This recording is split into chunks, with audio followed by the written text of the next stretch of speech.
Thank you. You'll have to excuse my note cards. My teleprompter's at the shop.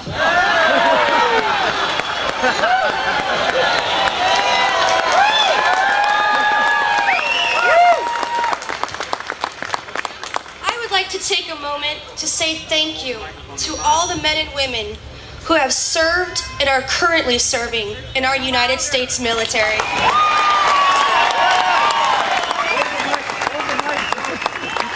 Thank you so very much for protecting our freedoms. It is because of America's brave servicemen and women we have the right to peacefully assemble here today and voice together that we the people will be heard.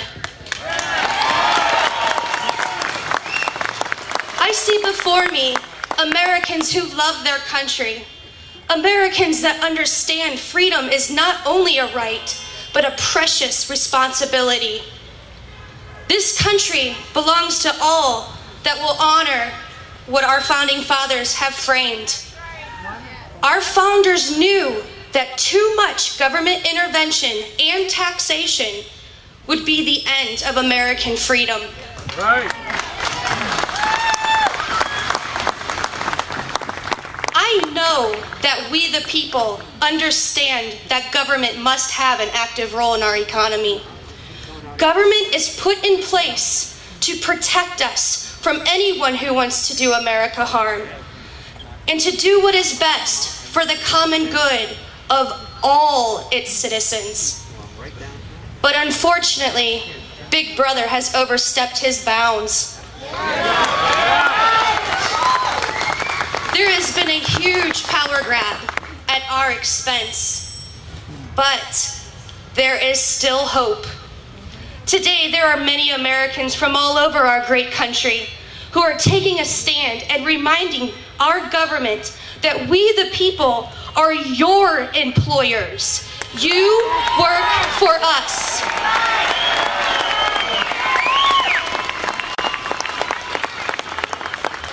Can anyone disagree with President Reagan when he said, "Government is not the solution, it's the problem"? It seems that so much that government touches turns to dust. Many of our economic problems stem from too much government power, and they seek to make good on their mistakes at the taxpayer's expense. And it insults me, and it should insult every tax-paying citizen, when our government claims that they are the only ones that can fix our economy's tribulations, when it is our sweat and the American innovation that ensures economic prosperity. Who here feels that government can spend your money more wisely than you can? No! I didn't think so. You know, there comes a time in all of our lives where we must stand up for what we believe in. I am here today, like many of you, because I have a great concern about the direction our country is heading in. I truly feel that taxing the motivated to uphold a destructive governmental agenda is a recipe for disaster. We the people understand that a dead goose cannot lay golden eggs. So why can't many of our elected officials in Washington get it?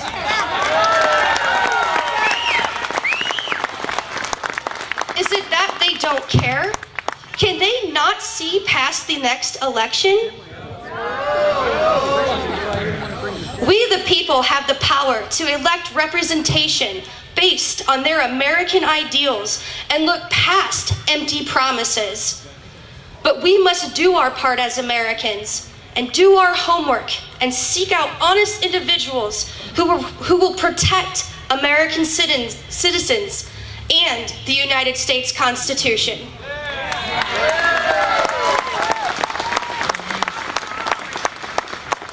Today, we must look past political ideology and come together as Americans. I do not care who you voted for in the last election, and it is none of my concern which side of the aisle you stand on. Politics is not what brought us together. What has brought us together is that we the people are tired of not being heard. We will not stand for it any longer, and it is time for our government to get over their power trip and start serving the American people again.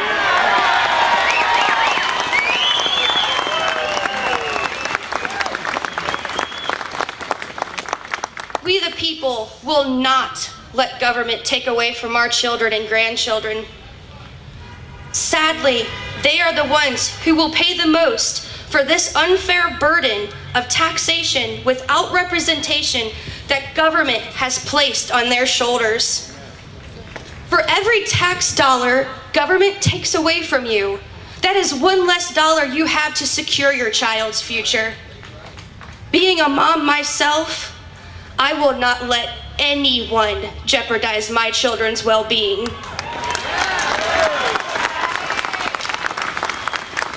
My husband and I have tried to set the example to our children that if you work hard and if you're a good person, you will be rewarded, not penalized.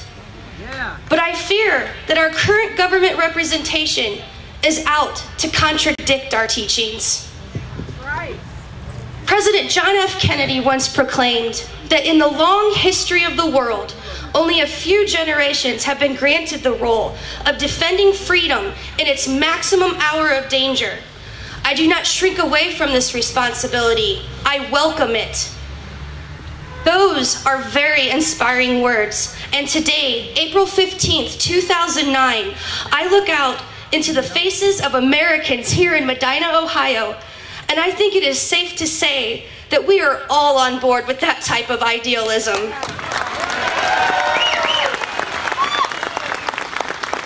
We will fight for what is right, and we will never back down. My children are here with me today, and I am so thankful to have the chance to show them the true power of the people.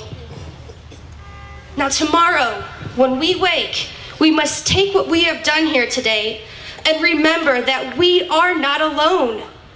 Please do not ever forget that we, the people of the United States, have the ability to pave the way to economic stability and to discontinue wasteful government spending. These nationwide tea parties are reminders to our government employees that their work ethic is on the brink of getting them fired.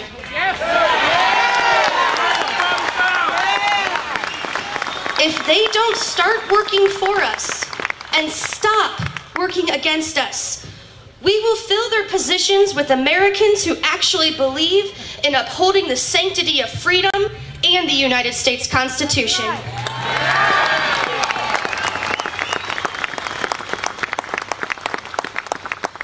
I wish I could have came here today with answers. I know we have all called our representatives and tried so hard to have our say.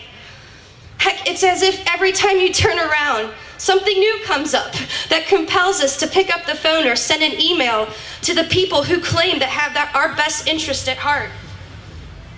We're all shouting about taxes, illegal immigration, the stimulus bill, bailouts, the omnibus bill, and much, much more.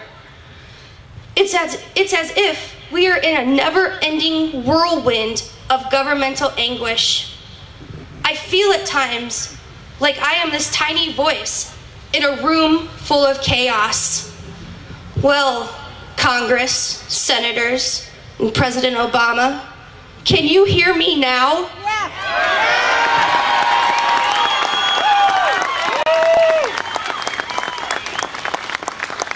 I know that many of you, just like me, are trying to get ahead in life.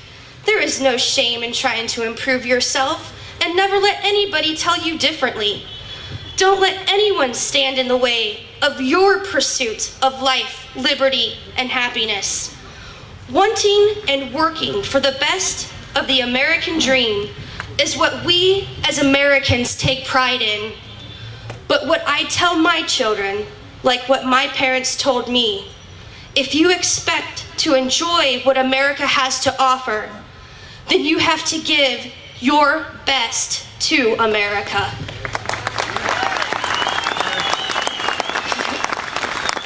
Thank you so much for lending your ears today.